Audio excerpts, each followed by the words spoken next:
శ్రీమాత్రే నమః. అమ్మతో ప్రయాణానికి స్వాగతం. అందరికీ కూడా అమ్మవారి ఆశీస్సులు ఎప్పుడూ ఉండాలని మనస్ఫూర్తిగా ఆ తల్లిని వేడుకుంటూ, ముక్కోటి ఏకాదశి రోజున పరమ పవిత్రమైనటువంటి ఈ కథలను భక్తి శ్రద్ధలతో వినండి. ముక్కోటి రోజున సకల దేవతలందరూ కూడా శ్రీ మహావిష్ణువును దర్శించుకుంటారని ఒక పురాణ కథ ఉంది. అందుకని ఈ రోజుకి ముక్కోటి ఏకాదశి అనే పేరు వచ్చిందట. ఇక ఈరోజు మధుకైటబులనేటటువంటి రాక్షసులకు స్వామివారు శాప విమోచనాన్ని కలిగించి వారికి తన యొక్క వైకుంఠ ద్వారం వద్దనే దర్శనాన్ని స్వామి అనుగ్రహిస్తాడు. అలా శ్రీ మహావిష్ణువును వారు ఈ విధంగా అడుగుతారు, స్వామి, ఈరోజు ఎవరైతే వైకుంఠ ద్వారాన్ని పోలినటువంటి ఉత్తర ద్వారాన్ని నిర్మించి మిమ్మల్ని దర్శించుకుంటారో వారికి మోక్షాన్ని ప్రసాదించండి స్వామి అంటూ వేడుకుంటారు ఆ కైటబులు అనేటటువంటి రాక్షసులు. అప్పటి నుండి కూడా ఉత్తర ద్వారం గుండా స్వామివారిని దర్శించుకునేటటువంటి ఆచారం మొదలవుతుంది. ఇక ఈ ఏకాదశి నాడే వైకుంఠంలో ఉన్నటువంటి శ్రీ మహావిష్ణువు యొక్క ఆంతరంగిక ద్వారాలు కూడా తెరుచుకుంటాయి. కాబట్టి దీనికి వైకుంఠ ఏకాదశి అనేటటువంటి పేరు స్థిరపడింది. అసలు ఏకాదశి అంటేనే హిందువులందరికీ కూడా పరమ పవిత్రమైనటువంటి రోజు. మరి ఇందుకు తగినటువంటి మరొక కథ ఉంది. అదేమిటో తెలుసుకుందాం. పూర్వం తాళజంగుడు అనేటటువంటి ఒక రాక్షసుడు ఉండేవాడు. ఆ రాక్షసుడికి మురా అనే ఒక పుత్రుడు జన్మించాడు. అతను పెద్ద రాక్షసుడు. దేవతలను, మానవులను ఎప్పుడూ కూడా విపరీతంగా బాధలకు గురిచేస్తూ ఉండేవాడు. ఇక దేవతలైతే వాడికి భయపడి వాడిని సంహరించాలని చెప్పి వారి వల్ల కాక శ్రీ మహావిష్ణువును ప్రార్థిస్తారు. అలా దేవతల ప్రార్థన విన్నటువంటి స్వామివారు వారి ఎదుట ప్రత్యక్షమవుతారు. మురా అనేటటువంటి రాక్షసుడిని చంపుతానని దేవతలందరికీ కూడా శ్రీ మహావిష్ణువు అభయాన్నిస్తాడు. అలా మురా అనేటటువంటి రాక్షసుడిని చంపడానికై శ్రీ మహావిష్ణువు వాడితో యుద్ధం ప్రారంభిస్తాడు. ఇక మురా సైన్యాన్ని శ్రీ మహావిష్ణువు సులభంగా సంహరిస్తాడు. మురాతో ఘోరమైనటువంటి యుద్ధం కూడా స్వామివారు చేస్తూ ఉంటాడు. అయితే ఆ యుద్ధం 1000 సంవత్సరాల పాటు కొనసాగుతుంది. అయినప్పటికీ ఆ రాక్షసుడిని సంహరించలేకపోతాడు స్వామివారు. ఇక ఆ రాక్షసుని సంహరించుట అంత తేలిక కాదు అని చెప్పి అనుకుంటాడు. శ్రీ మహావిష్ణువు అప్పుడు సింహవతి అనే ఒక పేరు కలిగినటువంటి గుహలోకి వెళ్ళి దాగి ఉంటాడు. ఇక స్వామివారి శరీరం నుండి ఒక కన్యక పుడుతుంది. ముర ఆ విష్ణువును వెతుక్కుంటూ గుహలోకి వస్తాడు. మురను చంపడానికై శ్రీ మహావిష్ణువు ఎదురు చూస్తూ ఉంటాడు. వెంటనే ఏకాదశి అనే ఒక కన్య స్వామివారి నుండి ఉద్భవించి మురా అనేటటువంటి రాక్షసుడిపై విరుచుకుపడి యుద్ధం చేసి ఆ రాక్షసుడిని సంహరిస్తుంది. అలా ఆ రాక్షసుడిని చంపినందుకై ఆ ఏకాదశి అనే కన్యకు 3 వరాలు ఇస్తారు స్వామివారు. ఏకాదశి తిథికి అధిదేవత అవుతుంది. ఎవరైతే ఇంద్రియాలను జయించి ఏకాదశి నాడు ఉపవాసం చేసి విష్ణువును పూజిస్తారో వారికి మోక్షం లభించేలాగా. ఇక 2వ వరం, ఏకాదశి అన్ని తిథుల్లోనూ ఉత్తమమైనదిగా పుణ్యవతిగా పూజింపబడాలి. 3వ వరం, ఎల్లవేళలా శ్రీ మహావిష్ణువుకు ఏకాదశి బహు ప్రీతికరమైనదిగా ఉండాలి. ఆనాటి నుండి లోకంలో ఏకాదశి వ్రతం ప్రారంభమైంది. ప్రతి నెలకు 2 పక్షాలు, 2 పక్షాలలోనూ ఏకాదశి తిథి వచ్చేలాగా ఉంటుందన్నమాట. అలాగే ఏకాదశి రోజున ధాన్యం స్వీకరించకూడదు. అలాగే తప్పకుండా ఉపవాసం ఉండాలి. ఏకాదశి రాత్రికి జాగరణ చేయాలి. స్వామివారి కథలను వినడం, చదవడం లేదా స్వామివారిని చూడటం వలన చాలా విశేషమైనటువంటి ఫలితాలు కూడా లభిస్తాయి. ఇక ఏకాదశి నాడు నారాయణ అనేటటువంటి మంత్రం జపించినా కూడా వారికి విష్ణులోకం ప్రాప్తిస్తుంది. మరి ఏ వ్రత కథలను విన్నంత మాత్రానే సకల పాపహరణం లభిస్తుందో, అలాగే కోటి జన్మల పుణ్యం లభిస్తుందో ఇప్పుడు మనం ఆ వ్రత కథల గురించి చెప్పుకోబోతున్నాం. ఒకనాడు శౌనకాది మహామునులు అందరూ కూడా నైమిషారణ్యంకు వెళ్ళి అక్కడ ఉన్నటువంటి సూత మహాముని దర్శించుకుంటారు. వారు ఆయనతో, స్వామి, సకల ఐశ్వర్యాలను, పుత్ర పౌత్రాభివృద్ధిని, మోక్షాన్ని కలిగించే వ్రతం ఏదైనా ఉంటే తెలియజేయండి అని అడుగుతారు. అప్పుడు సూత మహాముని, ఓ శౌనకాది మహాములారా, పూర్వం ఇదే ప్రశ్న నారదుల వారు విష్ణుమూర్తిని అడిగారు. ఆ విశేషాల గురించి ఇప్పుడు మీకు చెబుతున్నాను, శ్రద్ధగా వినండి అంటారు. పూర్వం యోగీశ్వరుడైనటువంటి నారద మహాముని లోకక్షేమం గురించి సకల లోకాలు తిరుగుతాడు. అన్ని చోట్ల అందరూ కూడా సంతోషంగానే ఉంటారు. కానీ భూప్రపంచమైనటువంటి మనుష్యలోకంలో మాత్రం అందరూ ఏదో ఒక రకమైనటువంటి బాధలు పడటం గమనిస్తాడు. అయితే ఆ దుఃఖం మనసుకు సంబంధించింది కావచ్చు, శరీరానికి సంబంధించిందే కావచ్చు, లేదా ధనధాన్యాల కోసం కావచ్చు. అయితే కారణం ఏదైనప్పటికీ దుఃఖ శాతం చాలా ఎక్కువగా కనిపిస్తుంది.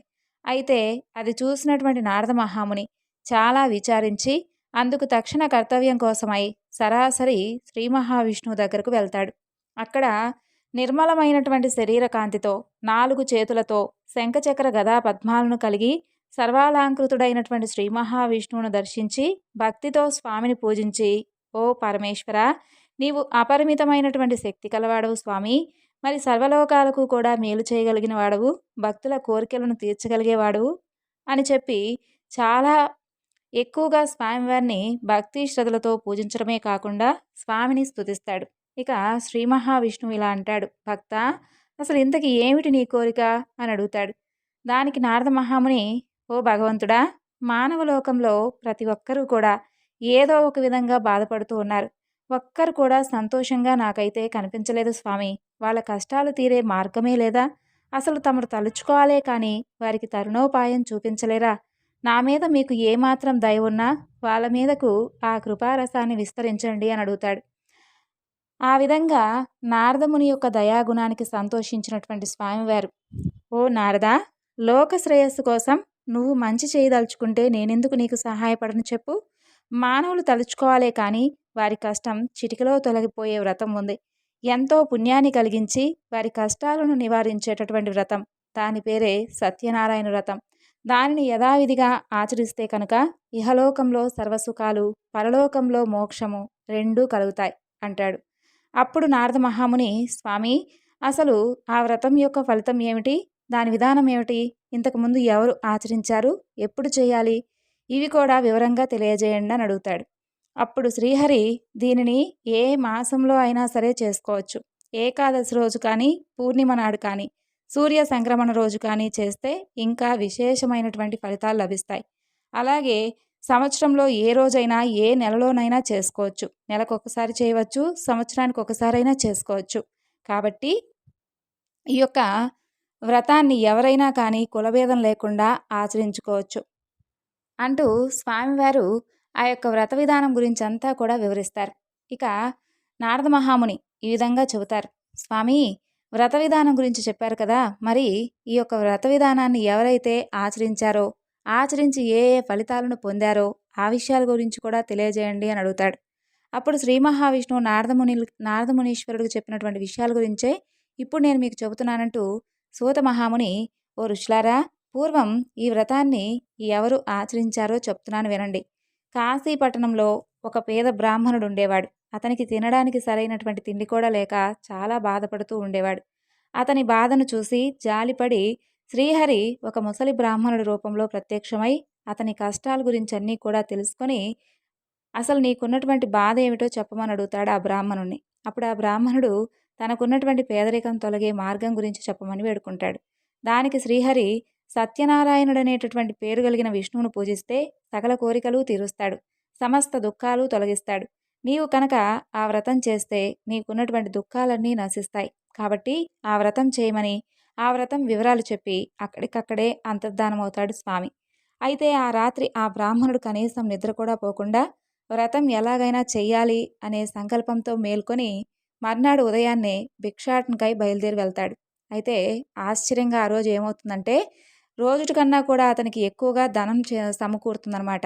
ఇక దాంతో ఆయన బంధుమిత్రులందరినీ కూడా చక్కగా పిలిచి వ్రతం చేసుకుంటాడు.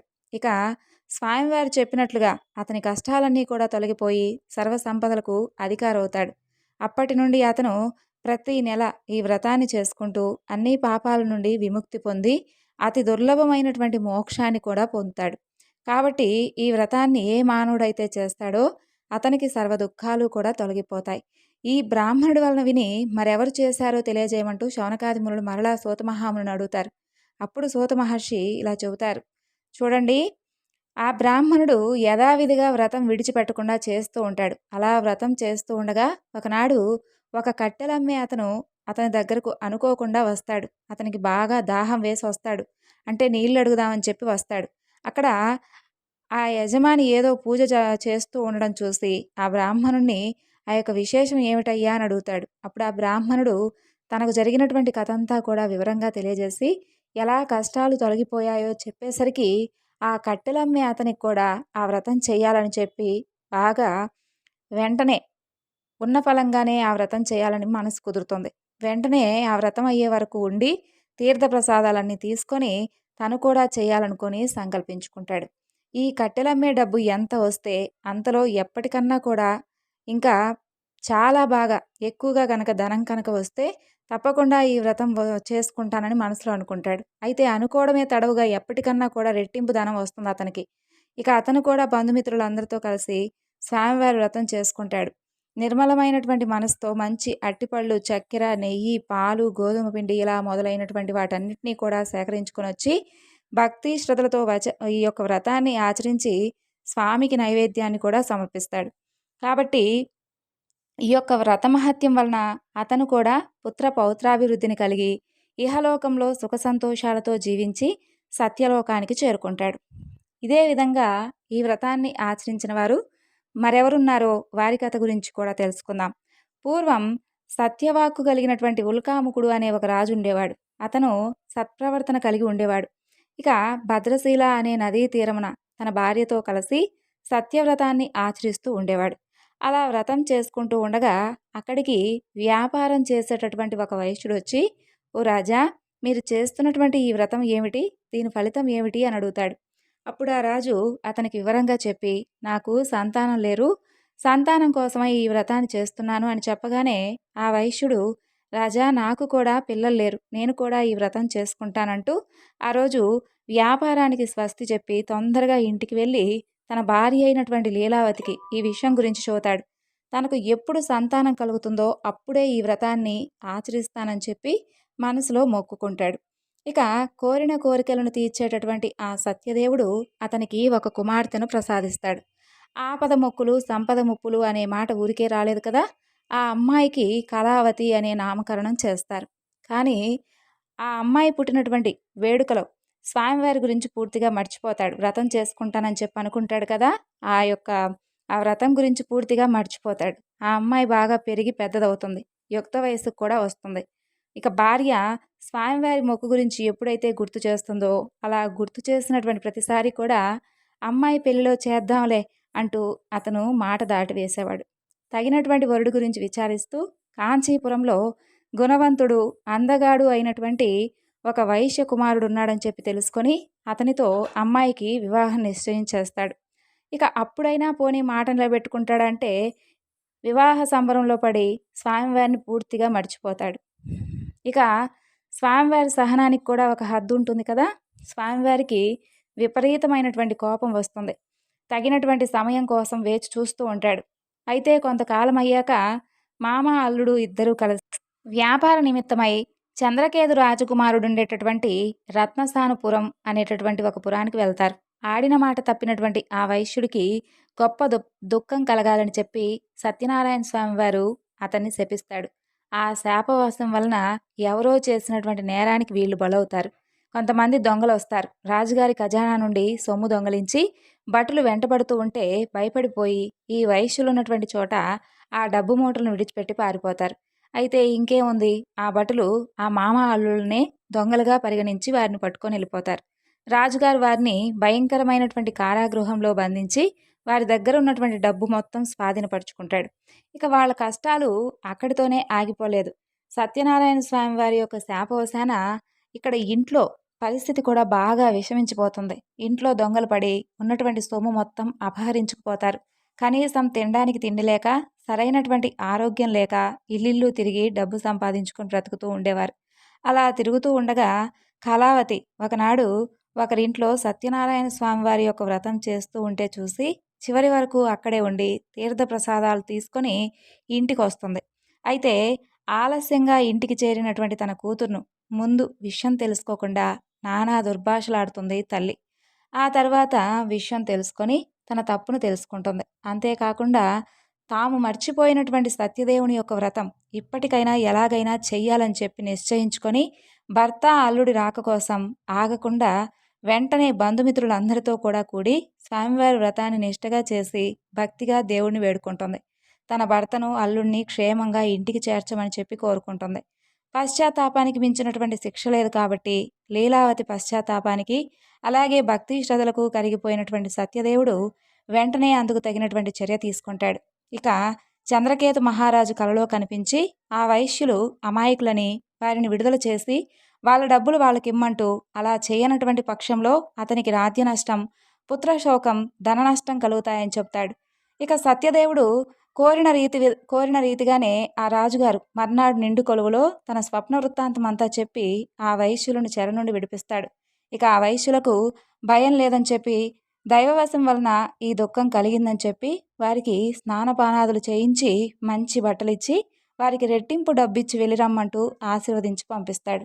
ఇక రాజుగారి వద్ద సెలవు తీసుకొని ఆ వైశ్యులు తమ ఊరికి తిరుగు ప్రయాణం చేస్తూ ఉంటారు. అయితే వారిని ఒకసారి పరీక్షించాలని చెప్పి స్వామివారు త్రిదండి సన్యాసి వేషధారి అయి వచ్చి మీ ఓడలో ఏముందని చెప్పి వారిని అడుగుతాడు. అప్పుడు ఆ వైశ్యులు ఈ సన్యాసిని లెక్క చేయకుండా పొగరుగా, ఓ దండి, ఏముంటే మీకెందుకయ్యా, దొంగలించడానికి ఏమైనా వచ్చావా ఏమిటి, మా దగ్గర ఆకులు అలములు తప్ప ఏమీ లేవు, పోపో అంటూ పరిహాసలాడతారు. తదాస్తు అంటూ ఆ త్రిదండి అక్కడి నుండి అంతర్ధానమవుతాడు. ఇక త్రిదండి వెళ్ళిన తర్వాత ఆ వైశ్యుడు లేచి ఒక్కసారిగా ఓడకేసి చూడగా అతను పలికిన విధంగానే అక్కడ ఆకులు అలములు తప్ప ఏమీ లేకపోవడంతో మూర్చపోయినంత పనయ్యి దుఃఖిస్తూ ఉంటాడు. ఇక అల్లుడు వెంటనే, మామా, ఇదంతా కూడా ఆ త్రిదండి శాపమే, ఆయన చూస్తే సర్వశక్తి సంపన్నుడుగా ఉన్నాడు, ఎలాగైనా కానీ అతని వద్దకు వెళ్ళి మనం ఎలాగైనా సరే తప్పైపోయిందని చెప్పి వేడుకుందాం పదా అని చెప్పి అంటాడు. అలా మామ అల్లుడు ఇద్దరూ కలిసి త్రిదండిని వెతుకుతూ వెళ్ళి ఆయన చూసి సవినయంగా ఆయన ముందు మోకరిల్లి, స్వామి, ఏదో తెలియక చేసినటువంటి అపరాధం కాబట్టి మన్నించండి అంటూ పదే పదే వేడుకుంటారు. అప్పుడు ఆ త్రిదండి, బాధపడకండి, చూడు, నీవు నీ మాటను ఉల్లంఘించావు, నా పూజకు విముఖుడవయ్యావు, అందుకే నీకు మాటి మాటికి ఈ విధంగా దుఃఖం కలుగుతోంది అని చెబుతాడు. అప్పుడు జ్ఞానోదయమైనటువంటి ఆ వైశ్యుడు వెంటనే భగవంతుణ్ణి ఇలా కీర్తిస్తాడు. ఓ నారాయణమూర్తి, బ్రహ్మాది సమస్త దేవతలే మాయామోహితులై ఒక్కొక్కసారి నీ గొప్పతనాన్ని గుర్తించలేరు కదా, మరి మూఢుడనైనటువంటి నేను ఎలా తెలుసుకోగలను స్వామి, కాబట్టి నాపైన ఆగ్రహించకుండా ప్రసన్నుడు కమ్ము, నా శక్తి కొలది నిన్ను తప్పకుండా నేను ప్రార్థిస్తాను స్వామి, నాకు నా ధనం తిరిగి ప్రసాదించండి అంటూ ప్రార్థిస్తాడు. అప్పుడు స్వామివారి ప్రసన్నుడై ఆ దేవదేవుడు వారి కోరికను నెరవేరుస్తాడు. మరలా ధనంతో నిండినటువంటి ఓడతో తిరుగు ప్రయాణం కడతారు మామ అల్లుళ్ళు. ఇక తన ఊరు సమీపించగానే వాళ్ళు వస్తున్నటువంటి వార్త చెప్పమంటూ తన ముఖ్య భటుడిని పంపిస్తాడు. అదే సమయంలో అక్కడ కళావతి, లీలావతి సత్యనారాయణ స్వామి వారి యొక్క పూజలు చేస్తూ ఉంటారు. అది చివరి వరకు వచ్చి ఉంటుంది పూజ. ఆ సంతోషకరమైనటువంటి వార్త విన్న వెంటనే తల్లి పూజను ముగించుకొని కళావతిని రమ్మంటూ తాను ముందుగా వెళ్తుంది. ఇక భర్త క్షేమంగా వచ్చాడనేటటువంటి సంతోషంతో కళావతి కనీసం తీర్థ ప్రసాదాలు కూడా తీసుకోకుండా ఒడ్డుకు పరిగెడుతూ వస్తుంది. అది చూసి మరలా స్వామివారికి విపరీతమైనటువంటి కోపం వస్తుంది. వైశ్యుడు ఓడ దిగగానే అల్లుడు ధనంతో ఉన్నటువంటి ఓడ కాస్త మునిగిపోయేలా చేస్తాడు. ఇక కళావతి భర్త కనిపించకపోవడంతో చాలా దుఃఖిస్తూ ఉంటుంది.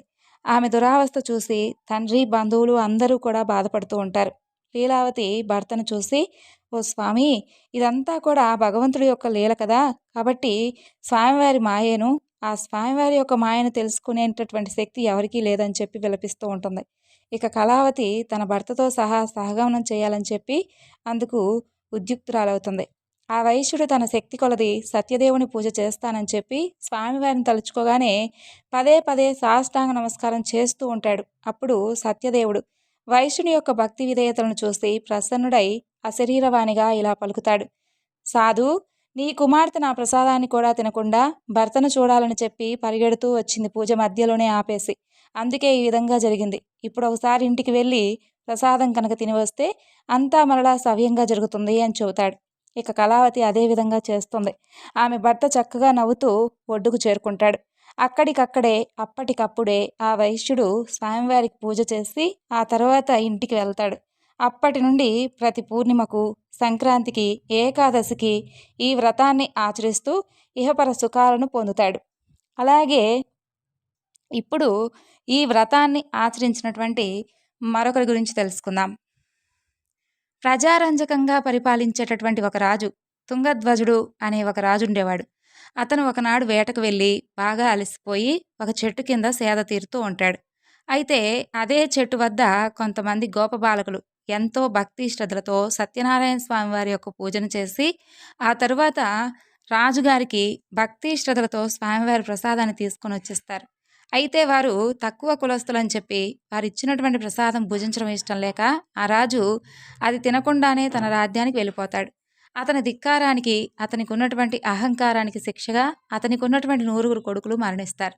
ధనధాన్యాలు అన్నీ నశించిపోతాయి. ఇక ఆ రాజు తన సత్యదేవుని లెక్క చేయకపోవడం వల్లనే ఈ విధంగా జరిగిందని చెప్పి తెలుసుకొని ఆ యొక్క గోపబాలకుల దగ్గరికి వెళ్ళి వాడితో కలిసి స్వామివారి పూజను చేస్తాడు. అప్పుడు అతని 9 కొడుకులను, ధనధాన్యాలను మరలా తిరిగి పొందుతాడు.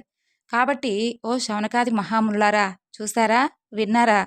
ఎవరైతే దుర్లభమైనటువంటి ఈ సత్యనారాయణ స్వామి వారి యొక్క పూజను ఆచరిస్తారో వారు సత్యదేవుని యొక్క కృప వలన ధనధాన్యాలు పొందుతారు, ఇహలోక సౌఖ్యాలను పొందుతారు. అలాగే 4 వర్ణాల వారు, ఏ వర్ణం వారైనా కానీ ఈ వ్రతాన్ని, ఈ పూజను చేసుకోవచ్చు, ఎప్పుడైనా చేసుకోవచ్చు. పుత్రులను పొందుతారు, బంధ విముక్తి పొందుతారు, భీతుడు భయాన్ని కోల్పోతాడు, చివరికి సత్యపురానికి వెళ్ళిపోతాడు. శౌనకాది ముల్లారా, ఏ వ్రతం వలన మానవుడు దుఃఖం నుండి ముక్తి కలవాడవుతాడో అలాంటి సత్యనారాయణ వ్రతాన్ని గురించి, వ్రత విధానాన్ని గురించి, వ్రత కథల గురించి ఇప్పుడు మీకు చెప్పాను కదా. ఇది కలియుగంలోనే విశేషమైనటువంటి ఫలాన్ని ఇచ్చేటటువంటి గొప్ప వ్రతం. ఈ దేవుడినే సత్యేశ్వరుడని, సత్యనారాయణుడని, సత్యదేవుడని కూడా పిలుస్తారు. ఇక సత్యదేవుడు ఆయా రూపాలను ధరించి భక్తులు కోరినటువంటి కోరికలను తీర్చి సత్యరూపుడు అవుతాడు. కాబట్టి ఓ మునిశ్రేష్ఠులారా, ఈ వ్రతాన్ని నిత్యము కూడా ఎవరైతే చేసుకుంటారో, నిత్యము కూడా ఈ కథలను ఎవరైతే స్మరిస్తూ, చదువుతూ, వినిపిస్తూ ఉంటారో వారి పాపాలు కూడా సత్యదేవుని యొక్క కృప వలన మొత్తం కూడా నశించిపోతాయి. శౌనకాది మహామునులందరికీ కూడా సత్యనారాయణ స్వామివారి యొక్క వ్రత విధానం గురించి, అలాగే స్వామివారి యొక్క కథల గురించి పూర్తిగా వివరిస్తారు సూత మహాముని. ఇక ఈ వ్రత విధానాన్ని, కథల గురించి తెలుసుకొని శౌనకాది మహామునులందరూ కూడా ఎంతో సంతోషించి సూత మహామునికి వేవెల్ల ధన్యవాదాలు తెలియజేసుకొని, స్వామి, ఇది మా అదృష్టం కాబట్టే మేము సత్యనారాయణ స్వామి వారి యొక్క వ్రత కథలను మీ ద్వారా తెలుసుకోవడం జరిగింది, ఇదంతా కూడా స్వామివారి యొక్క సంకల్పమే అనుకుంటూ ఎంతో సంతోషిస్తారు.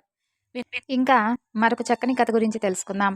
పాల సముద్రంలో త్రికూటం అనే అందమైనటువంటి పర్వతం ఉండేది. అది 10,000 ఆమడాల పొడవు, అంతే వెడల్పు, ఎత్తు కలిగి త్రిభుజాకారంలో ఉండేది. దానికి బంగారం, వెండి, ఇనుము నిండినటువంటి 3 శిఖరాలు ఉండేవి. అయితే అక్కడ చక్కగా మంచినీటి సరస్సులతో, రంగురంగుల రత్నాలతో, ధాతువులతో నిండి ఉంటుంది ఆ ప్రదేశం అంతా. ఆ త్రికూటం దేవతలను, యక్షులను, కిన్నెరలను కూడా ఆకర్షించేలా ఉండేది. ఆ అడవిలో లెక్కకు మించినటువంటి మదించిన ఏనుగులు, అలాగే ఇతర జంతువులు ఏమాత్రం కన్నెత్తి చూడటానికి కూడా భయపడేంత భయంకరంగా ఉండేవి. అవి ఒకనాటి సాయంత్రం కొండగుహల్లో నుండి విహారానికై బయలుదేరుతాయి. ఆ మదపుటేనుగులు రకరకాల క్రీడలతో విహరిస్తూ ఉంటాయి. ఆటలు ఆడి ఆడి వాటికి దాహం వేస్తుంది. నీళ్ల మడుగు వైపు నడుస్తాయి. ఆ ఏనుగులకు రాజైనటువంటి గజేంద్రుడు దారి తప్పి గుంపు నుండి విడిపోతాడు. కొన్ని ఆడ ఏనుగులు మాత్రం ఆ గజరాజును సేవిస్తూ అతని వెంట ఉంటాయి. వాటితో క్రీడిస్తూ విహరిస్తూ వేరే దారి గుండా నడుస్తాడు. ఇక గజరాజు ఒక చోట ఒక నీటి మడుగును చూస్తాడు. ఆ మడుగులో ఎన్నో విచ్చుకున్నటువంటి కమలాలు, కలువలు ఉంటాయి. మదపుటేనుగులు ఎంతో నిర్మలంగా ఉన్నటువంటి ఆ పద్మ సరస్సును చూసి దప్పికతో అందులోకి దిగుతాయి. గలగలమంటూ శబ్దాలు చేస్తూ నిండుగా నీళ్లు తాగుతాయి. ఇక గజరాజు తన తొండంతో నీళ్లు పీల్చి మునిగాళ్లపై నిలిచి వేగంగా పైకి చిమ్ముతాడు. ఆడ ఏనుగులపై నీటిని చల్లుతాడు. ఆ ఆటలతో ఆ సరస్సును అల్లకల్లోలం చేస్తాడు గజరాజు. దాంతో ఆ మడుగు అందచందాలన్నీ కూడా మాసిపోతాయి. ఆ విధంగా గజరాజు సరస్సులో క్రీడించేటటువంటి సమయంలో ఆ మడుగులో ఒక మూల దాగి ఉన్నటువంటి మొసలిరాజు అతన్ని చూస్తాడు. బుగబుగమనేటటువంటి చప్పులతో పెద్ద పెద్ద బుడకలు పుట్టి అలలు ఆకాశానికి ఎగిరిపడే విధంగా, గాలికి సుడిగుండాలు లేచే విధంగా తోక జాడిస్తాడు. ఆ మకర్రాజు గజరాజును వడిసి పట్టుకుంటాడు. ఇక గజేంద్రుడు మొసలి పట్టును తప్పించుకుంటాడు. అలా తన పొడవైనటువంటి తొండంతో కొట్టిన దెబ్బకు మొసలి చావు దెబ్బ తిని నీళ్లలో పడిపోతుంది. వెంటనే అది తేరుకొని ఏనుగు ముందరి కాళ్ళు పట్టుకుంటుంది. మొసలి ఏనుగును మడుగులోకి ఈడుస్తుంది. అలా ఏనుగు మొసలిని గట్టుపైకి లాగుతుంది. ఏనుగు కంటే మొసలి, మొసలి కంటే ఏనుగు బలమైనవి అనుకుంటూ అన్ని లోకాల్లో ఉన్నటువంటి వీరులు ఆశ్చర్యపోయేలా వారిద్దరి మధ్య భీకరమైనటువంటి పోరాటం జరుగుతుంది. ఇక కరి మకరి రెండూ కూడా ఎడతెరిపి లేకుండా ముట్టెలతో తాగుతూ తలలు ముక్కలయ్యే విధంగా, నెత్తురు కారే విధంగా వాటి పళ్లతో పొడుచుకుంటూ ఉంటాయి. పట్టు విడవకుండా గట్టిగా నిలదొక్కుంటాయి. సరస్సులో నీళ్లు సుళ్ళు తిరుగుతూ ఉంటాయి. వాటి పోరాటం లోకాలకు భయంకరంగా ఉంటుంది. ఆ సమయంలోనే మొసలితో పోరాడుతున్నటువంటి గజరాజును ఒంటరిగా విడిచిపెట్టి వెళ్ళలేక ఆడ ఏనుగులు ఏమీ చేయలేక అలా చూస్తూ ఉండిపోతాయి. మొసలికి నీళ్లలోనే బ్రతుకు తెరువు కావడం వలన క్రమంగా దానికి బలం పట్టుదలగా పెరుగుతాయి. ఇక గజరాజు అయితే రాను రాను కృష్ణపక్షపు చంద్రుడి వలె అంతకంతకు నీరసపడిపోతూ ఉంటాడు. ఇక మొసలి సింహం వలె హోంకరించి ఏనుగు కుంభస్థలంపైకి ఉరుకుతుంది.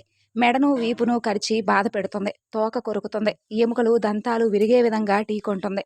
అలా మొసలి తన పరాక్రమంతో ఎన్నో విధాలుగా గజరాజును నొప్పిస్తుంది. గజేంద్రుడు ఘోరమైనటువంటి మొసలివాడి కోరలకు చిక్కిపోయి బాధతో అలమటిస్తూ ఉంటాడు.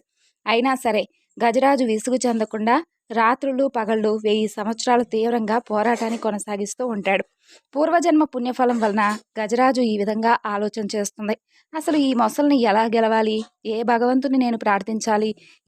ఎవరు నన్ను కాపాడుతారు? ఈ మొసలిని అడ్డగించేవారెవరు? అడవిలో పెక్కు ఏనుగుల సమూహానికి నేను రాజునై చాలా గౌరవాన్ని పొందానే. మరి ఎంతో సంతోషంగా ఉన్నటువంటి నన్ను ఈ విధంగా ఈ మొసలి బాధ పెడుతుందే అని అనుకుంటూ ఏనుగురాజు చాలా బాధపడుతూ, భగవంతుడా భయం కలుగుతోంది, నా గతి ఏమవుతుందో అని చాలా అంటే చాలా అధైర్యపడుతూ ఉన్నాను. ఈ లోకం ఎవరి వల్ల అయితే పుడుతుందో, ఎవరితో అయితే కలిసి ఉంటుందో, చివరికి మరలా ఎవరి వందైతే కలిసిపోతుందో అలాంటి ఆ భగవంతుని నేను శరణు కోరుతున్నాను. శాశ్వతంగా అఖండమైనటువంటి రూపంతో ప్రకాశించే ఆ దేవదేవుణ్ణి తలవంచి ప్రార్థిస్తున్నాను. భగవంతుడు ఆర్తుల ఎడల ఉంటారు అని అంటారు కదా, అన్ని దిక్కుల్లోనూ ఉంటాడని కూడా అంటారు కదా. అటువంటి భగవంతుడు ఉన్నాడో లేడో అనుకుంటూ ఈ విధంగా మనసులో అనుకొని భగవంతుని ప్రార్థిస్తాడు. భగవంతుడా, నాలో కొంచెం కూడా శక్తి లేదు. నా ధైర్యం తగ్గిపోయింది. ప్రాణాలు ఏ క్షణంలోనైనా సరే పోయేలాగా ఉన్నాయి. మూర్చొస్తుంది. శరీరం చిక్కిపోయింది. నువ్వు తప్ప నాకు వేరే దిక్కు లేదు. రావయ్యా, కరుణించి నన్ను కాపాడవయ్యా అంటూ వేడుకుంటాడు గజరాజు. ఆ సమయంలో కష్టాలలో చిక్కుకున్న వారిని కాపాడేటటువంటి భగవంతుడు శ్రీ మహావిష్ణువు వైకుంఠంలో అంతఃపురంలో ఉంటాడు. అందులో ఒక పక్కనున్నటువంటి మేడకు దగ్గరలో అమృత సరస్సు దగ్గర చంద్రకాంత శిలల అరుగుపై కలువ పువ్వుల పాన్పుపై మహాలక్ష్మీదేవితో వినోదిస్తూ ఉంటాడు. ప్రణయ కోపంతో లక్ష్మీదేవి చీరచెంగులాగుతూ ఆమెను ఆట పట్టిస్తూ ఉంటాడు.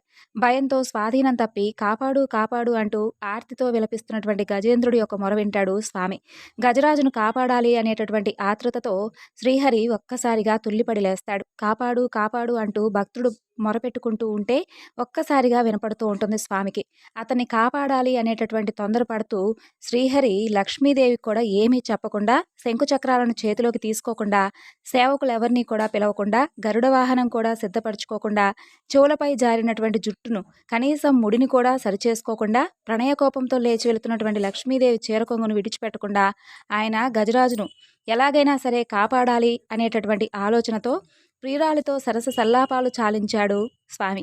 ఇక ఆకాశ మార్గాన బయలుదేరుతూ ఉంటాడు. అలా శ్రీ మహావిష్ణువు వెనుక లక్ష్మీదేవి, ఆ తరువాత అంతఃపుర స్త్రీలు, గరుడు, శంఖము, చక్రము, నారదుడు, వారి వెనుక వైకుంఠంలో ఉన్నటువంటి మిగిలిన వారందరూ కూడా స్వామివారి వెనుక వెంబడించి వెళ్తూ ఉంటారు. అలా ఆకాశ మార్గాలను వెళ్తూ ఉన్నటువంటి మహావిష్ణువును చూస్తున్న దేవతలు నమస్కారాలు చేస్తూ ఉంటారు. కానీ గజరాజును కాపాడాలనేటటువంటి తొందరలో మైమర్చిపోయి కనీసం వారి మొక్కులు కూడా స్వామి అందుకోడు. అలా బయలుదేరి వెళ్ళినటువంటి నారాయణుడు త్రికూటాన్ని చేరుకుంటాడు.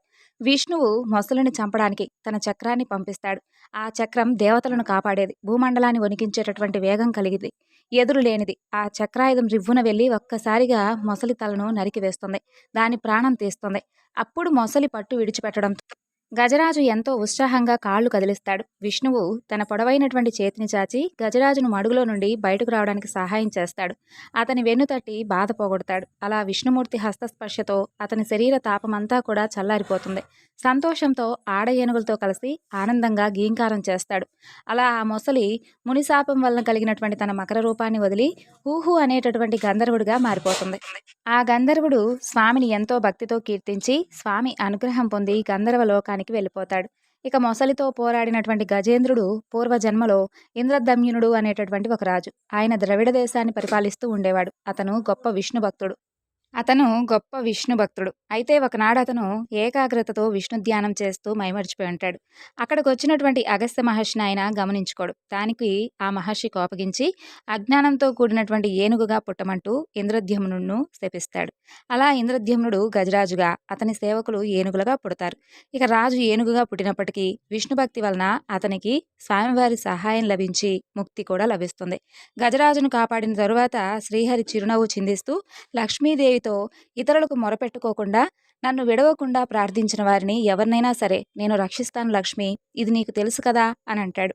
అప్పుడు లక్ష్మీదేవి, స్వామి, నీవు సమస్తానికి ప్రభువైన వాడవు కదా, మరి నీ పాదాలను మనసులో ఉంచుకొని పూజించడమే నా పని, అందుకనే నిన్ను అనుసరించి నేను కూడా వచ్చాను అంటూ స్తుతిస్తుంది.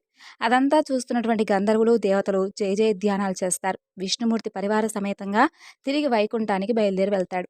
ఈ యొక్క గజేంద్ర మోక్షం కథ ఎవరైతే చదువుతారో, వింటారో, వినిపిస్తారో వారికి కీర్తి పెరుగుతుంది. పాపాలు దుఃఖాలు నశిస్తాయి, ఆపదలు అంతరిస్తాయి, శుభాలు కలుగుతాయి. అంతేకాదు, తెల్లవారుజామునే లేచి ప్రశాంతమైనటువంటి మనసుతో శ్రీ మహావిష్ణువును, గజరాజును, ఆ సరస్సును, శ్వేతదీపాన్ని, పాల సముద్రాన్ని, త్రికూట పర్వత శిఖరాలను, లక్ష్మీదేవిని, ఆదిశేషుణ్ణి, కరుణ్ణి, అలాగే శంఖచక్ర గదాయుధాలను, విష్ణు భక్తులను తరించేవారు ఎవరైతే తలుస్తారో అలాంటి వారికి మృత్యు సమయంలో కూడా నిర్మలమైనటువంటి విష్ణు రక్షణ తప్పకుండా పొందే తీరుతారట. మరి అంతటి పరమ పవిత్రమైనటువంటి గజేంద్ర మోక్షం కథ ఈ ఏకాదశి నాటికి తప్పకుండా విని స్వామివారి అనుగ్రహాన్ని పొందండి. మరి ఈరోజు ఈ వివరణ మీ అందరికీ కూడా నచ్చింది అనుకుంటున్నానండి. మరొక చక్కని వివరణతో మరలా కలుసుకుందాం. అందరికి నమస్కారం. సర్వం శ్రీ లలితార్పణమస్తు. స్వస్తి.